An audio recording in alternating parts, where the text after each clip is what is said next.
ಕೆಲವು ಸುದ್ದಿಗಳನ್ನ ಕೇಳಿದ ತಕ್ಷಣ ತುಂಬಾ ಸಂತೋಷ ಆಗುತ್ತೆ. ಆತರ ಇವತ್ತು ವಿಷ್ಣುವರ್ಧನ್ ಅವರಿಗೆ ಕರ್ನಾಟಕ ರತ್ನ ಪ್ರಶಸ್ತಿ ಸಿಕ್ಕಿದೆ ಅಂತ ಕೇಳಿದಾಗ ಐ ಫೆಲ್ಟ್ ವೆರಿ ಗುಡ್. ಅದು ಐ ಥಿಂಕ್ ನಮ್ಗಿದ್ದಂತ ಇಮೋಷನಲ್ ಕನೆಕ್ಷನೇ ಕಾರಣ ಅನ್ಸುತ್ತೆ ನನಗೆ.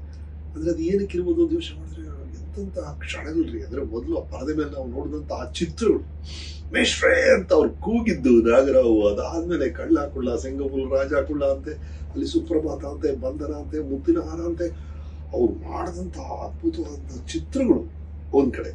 ಇನ್ನೊಂದ್ ಕಡೆ ನನ್ನ ಪರ್ಸನಲ್ ಕನೆಕ್ಷನ್. ಅಂದ್ರೆ ನಾನು ದೀಪಾವಳಿ ಚಿತ್ರ ಶೂಟಿಂಗ್ ನಡೀತಾ ಇರುತ್ತೆ.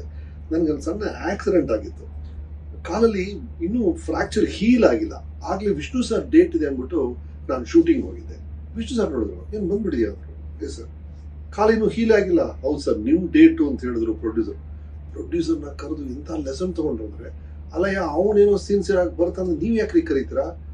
ಇಲ್ಲ ಸರ್, ನಿಮ್ ಡೇಟು, ನನ್ ಡೇಟ್ ಅವ್ನು ಮತ್ತೆ ಕೊಡ್ತೀನಿ, ನಾನು ಒಬ್ಬನೇ ಸ್ಟಾರ, ಇವ್ರೆಲ್ಲ ಮನುಷ್ಯರಲ್ವಾ ಅಂತ ಹೇಳಿದ್ರು ಅವರು. ಅಂದ್ರೆ ಅವ್ರಿಗೆ ಇದ್ದಿದ್ದಂತ ಕೇರು ಪ್ರಾಬ್ಲಿ ಅದೊಂದು ಕಾರಣ ಇರ್ಬೋದು. ಈ ತರ ಹಲವು ಕಾರಣಗಳಿರಿ. ರಾಮಶರ್ಮ ಬಾಮ್ಮ ನಾನು ಡೈರೆಕ್ಟ್ ಮಾಡಕ್ ಮುಂಚೆನೆ ನೀನು ಡೈರೆಕ್ಟ್ ಮಾಡ್ಬಿಡು ನನ್ನ ಚಿತ್ರನ ಅಂತ ವಿಷ್ಣು ಸರ್ ಹೇಳಿದ್ರು. ಕೆಲವು ಕಾರಣಗಳಿಂದ ಅದು ಆಗ್ಲಿಲ್ಲ. ಆ ಥರ ಪರ್ಸನಲ್ ಕನೆಕ್ಷನ್ ಇರ್ಬೋದು. ಅವ್ರ ಮನೆಗೆ ಬರ ಅಂದ ತಕ್ಷಣ ನಾನು ಹೋಗ್ಬಿಡ್ತಿದ್ದೆ. ಅವ್ರ ಜೊತೆ ಕಳೆದಂತ ಆ ಕ್ಷಣಗಳು, ಅವರು ಒಂದು ಅರೇಬಿಯನ್ ಶೇಕ್ ತರ ಒಂದು ಕಾಸ್ಟ್ಯೂಮ್ ಇತ್ತು, ಅದನ್ನ ಹಾಕೊಂಡಿರೋರು, ಒಂದು ಸ್ಟೈನ್ಲೆಸ್ ಸ್ಟೀಲ್ ಕಪ್ಪಲ್ಲಿ ಇಬ್ರು ಕಾಫಿ ಕುಡಿತಾ ಮಾಡಿದಂತ ಚರ್ಚೆಗಳು, ಅವರ ಶ್ರೀಧರ, ರಾಧಾಕೃಷ್ಣ, ಅವರ ಸ್ಟಾಫ್, ಅವ್ರ ಭಾರತೀಯಮ್ಮನ್ನ ಅವ್ರು ಕೊಡ್ತಿದ್ದಂತ ಗೌರವ, ಅವರ ಸಂಬಂಧ, ಕೀರ್ತಿ, ಅನಿ, ಅವರು, ಚಂದನ, ಆ ಎಂಟೈರ್ ಗ್ರೂಪ್, ಆ ಇಡೀ ಫ್ಯಾಮಿಲಿಯಲ್ಲಿ ಇದ್ದಂತ ವ್ಯಾಲ್ಯೂಸ್, ಆ ಮೌಲ್ಯಗಳು, ಆ ಆತ್ಮೀಯತೆ, ಈ ತರ ಹಲವು ವಿಷಯಗಳು ಎಲ್ಲ ಸೇರಿ ಈ ಇಮೋಷನ್ಗೆ ಕಾರಣ ಅನ್ಸುತ್ತೆ. ಅದೇ ಮುಖ್ಯ ರೀ. ಅಂದ್ರೆ ಯಾರೊಬ್ರು ಹಿರಿಯರು ನಮ್ಮನ್ನ ಅಗಲಿದಾಗ ಅವರು ಬಿಟ್ಟು ಹೋದಂತ ನೆನಪುಗಳು, ಅಂದ್ರೆ ನನ್ನ ಮತ್ತು ವಿಷ್ಣು ಸರ್ ಮತ್ತೆ ನನಗಿರುವಂತ ಎಲ್ಲಾ ನೆನಪುಗಳು ಬಹಳ ಹಿತವಾದ ನೆನಪುಗಳು. ಒಂದು ಕೈ ನೆನಪಿಲ್ಲ ರೀ. ಪ್ರಾಬ್ಲಿ ಆ ಕಾರಣ ಇರಬೇಕು.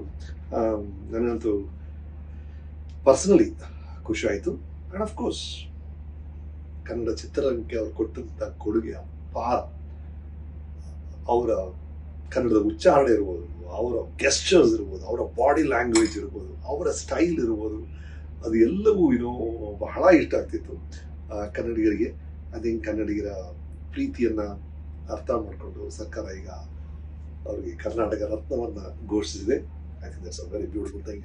ಅದೇ ಸಮಯದಲ್ಲಿ ಸರೋಜಾದೇವಿ ಅವ್ರಿಗೂ ಈ ಅವಾರ್ಡ್ ಸಿಕ್ಕಿರೋದು ಬಹಳ ಹೆಮ್ಮೆಯ ವಿಷಯ. ಆ ಟೈಮಲ್ಲಿ ರೀ ಕಂಟಿನ್ಯೂಸ್ಲಿ 30, 40, 50 ವರ್ಷಗಳು ಸೂಪರ್ ಸ್ಟಾರ್ ಆಗಿದ್ದವರು ಒಬ್ಬರೇ ಸರೋಜಾದೇವಿ ಅವರು. ಹಾಗಾಗಿ ಅವ್ರಿಗೂ ಈ ಗೌರವ ಸಿಕ್ಕಿರೋದು ಬಹಳ ಖುಷಿ ಪಟ್ಟಿದೆ. ನ್ಯೂಸ್ ಫಸ್ಟ್, ನಿರ್ಭೀತಿಯಿಂದ ನಿಮ್ಮ ಪರವಾಗಿ.